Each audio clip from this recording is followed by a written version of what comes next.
করিমপুরের বিধায়কের উদ্যোগে বাড়ি বাড়ি জনসংযোগ ও ভোটার লিস্ট পর্যবেক্ষণ।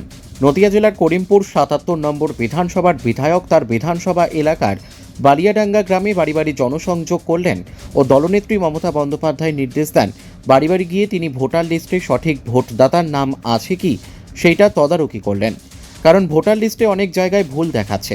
বিধায়ক একাধিক বাড়িতে যান এবং বাড়ির মহিলাদের তিনি জিজ্ঞাসা করেন লক্ষ্মীর ভাণ্ডার সঠিকভাবে পাচ্ছে কিনা।